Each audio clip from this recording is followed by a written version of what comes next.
Welcome to MythXRay. One frame hits your feed like a flashbang. A giant 9 posed beside the Twin Towers. And the caption screams, "They knew." Then another clip, Lisa in the White House, Kaswaji Sajin, President Trump, years before, 2016. And suddenly it's not a joke anymore. It's prophecy, but here's the twist that changes everything. Some of the most viral proof never existed in the show at all. It starts the same way for almost everyone. One frame flashes across your feed fast, loud, confident. A bold 9 sitting beside imagery that looks like the Twin Towers. A caption yelling some version of, "They knew."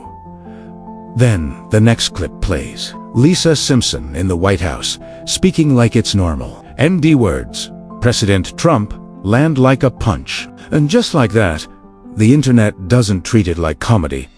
It treats it like a warning label stamped onto reality. But here's what almost nobody pauses to ask. Why do the most convincing examples keep arriving? Why do they come as cropped images instead of full scenes? Why does the proof always feel like it's hiding from context? Because context is where weak claims go to die. And the internet knows it. Now the twist, some of the biggest Simpsons prediction clips were never broadcast in any episode. Not misremembered, not rare, just not real. Manufactured screenshots, edited frames, completely fabricated images, reposted as evidence, reposted as fact, repeated until the repetition itself starts to feel like truth. And that repetition does something dangerous. It doesn't just change what people believe.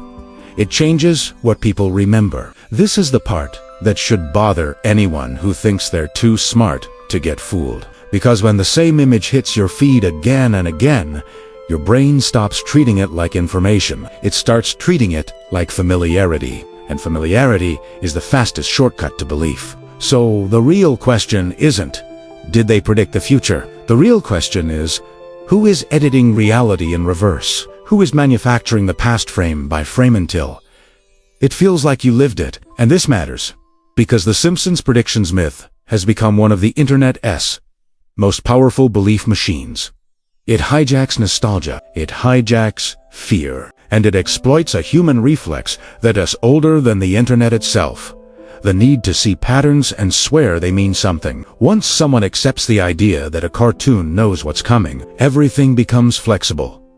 Politics, tragedies, outbreaks, even hate. Because now, a screenshot starts to feel like permission to believe anything. To understand how we got here, rewind and look at what The Simpsons actually is. It didn't begin as a global prophecy generator. It started as short animated segments on The Tracy Ullman Show in 1987, and later became a full series that premiered in 1989.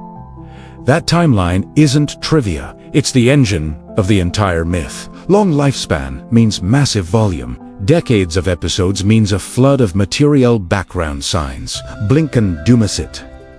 Gags, throwaway lines, parody headlines, absurd future jokes. A sea of content so wide that, eventually, a few moments are going to rhyme with real life. And when they do, it doesn't require magic. It requires something much simpler. Probability and selection. Here's the trick social media plays. It doesn't preserve everything. It curates hits. It celebrates the moments that look accurate and buries the thousands that don't. The misses vanish. The nirmachas get framed like trophies. Freeze frame, zoom, red circle, dramatic caption. Posted again, and again, and again. And slowly, the behavior shifts. People stop watching episodes for the story. They start hunting for evidence. The show stops being a sitcom and becomes a scavenger map, not laughter confirmation.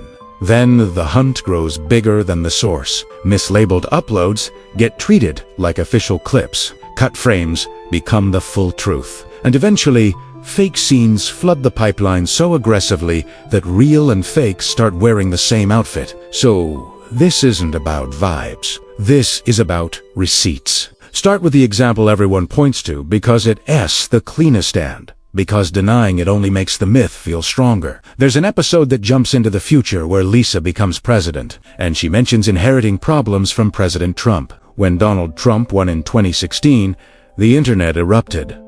Not as comedy, as prophecy. And yes, on the surface, it's eerie. But step back, and the magic shrinks. Trump had been a massive public figure for decades. Celebrity politics wasn't an alien concept even back then. The line plays like satire and exaheated "what if the country goes off the rails" joke.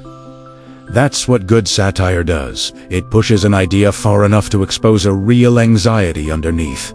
But here's where the danger starts. After 2016, the environment changed. The internet didn't just share that real clip. It turned it into a weapon-shaped template. Now any rumor could be wrapped in the same packaging. Another Simpsons prediction. And once people accept one example, their verification standards drop. Not because they're stupid, because speed beats caution online. That's how belief spreads now. Not through evidence, through velocity. And that's how the claim spreads. That moves like a curse. The idea that The Simpsons predicted 9/11s, it's emotionally charged, so it travels fast. The viral version usually relies on a freeze-frame composition image arranged so a 9 sits beside something that resembles the Twin Towers, and people swear they're seeing 9/11. But if it's truly solid proof, why does it need a freeze-frame to survive? Why not show the whole scene? The full context, the intent, because intent ruins the illusion, so the illusion avoids it. What often happens is simpler than the legend. Real New York imagery gets stripped of its original meaning. It gets reframed, cropped, and fused with hindsight. And the human brain does the rest. It spots a pattern and calls it destiny because randomness is uncomfortable. It's easier to believe the world is scripted than to accept that chaos also produces coincidences. And here's why the myth is so strong. Not every hit is fake. Some moments really do feel like they landed early because comedy writers are paid to watch patterns. Sometimes they notice where society is drifting before the average person names it. Take the kind of joke where a giant company ends up swallowed by an even bigger one. Later, when corporate consolidation becomes more visible, the old satire suddenly feels like it came true. Not because writers had a crystal ball, but because the river was already flowing that way. Satire doesn't need prophecy. It needs direction. And once a few real rhymes exist like the Trump line, like corporate consolidation, jokes, those moments become a doorway. After that, even the vaguest resemblance can walk in wearing the same costume. That's how fear-based predictions get dragged into the narrative too. A screenshot spreads showing a book title like Curious George and the Ebola virus. The word Ebola hits people like secret knowledge. But Ebola wasn't a secret. It had been documented for decades. The prediction isn't that the name appeared. The prediction is what happens afterward. People attach meaning and timing later, then treat coincidence like a coded warning. And here's the twist that makes this entire machine run. The myth doesn't require accuracy. It requires emotion. Shock gets shares. Fear gets and to press. They showed it before, turns an ordinary coincidence into a supernatural story. At this point, the investigation splits into two roads. One road is real material scenes that actually exist, where reality later happens to rhyme with the joke. The second road changes everything. Scenes that never existed at all, but get reposted so aggressively that people start swearing they remember them. And this is where the AI era upgrades the myth from fun coincidences into something more dangerous. Because once fake scenes enter the pipeline, I saw it in the show stops being reliable. Not because everyone is lying, because repetition can produce memory. So how do you tell the difference? Use a simple forensic rule. Real episodes can be traced. They have titles, they have air dates, they have full scenes with verifiable context. Even if the internet gets dramatic about them, the original source exists. Hoaxes usually arrive as orphans. A screenshot with no episode name, no timestamp, no full clip, just a caption and the demand that you accept it. And captions are cheap. That's why they're everywhere. But this myth doesn't spread only because people are careless. It spreads because it offers a reward.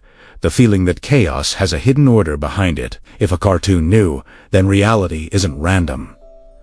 It's scripted, and for a brain that fears uncertainty, that's comforting. Even if it's a dark kind of comfort. That's why the story doesn't stop at coincidences. It escalates into bigger claims. Some say the number of hits is too high to be chance. But large archives make coincidences look supernatural. With decades of material, broad jokes will occasionally collide with real events. And humans carry confirmation bias, like a built-in feature. The match gets remembered, the misses get forgotten. Others take it even further, claiming predictive programming. The idea that powerful forces plant future events in entertainment, but the problem stays the same. The evidence online is often or completely fake, and then comes the most dangerous pivot one that needs careful attention. Because this is where mystery content sometimes mutates into hate content. Some conspiracy communities try to explain these predictions by blaming entire groups, often through anti-Semitic tropes, claims that Jewish people control media or world events. That isn't investigation. That's old propaganda wearing a modern mask. And here's the rule that should never bend. The moment a mystery story starts assigning guilt to a whole nation, ethnicity, or religion, it stops being research. It becomes a pipeline. The Simpsons predicted its format as perfect bait because it looks like proof.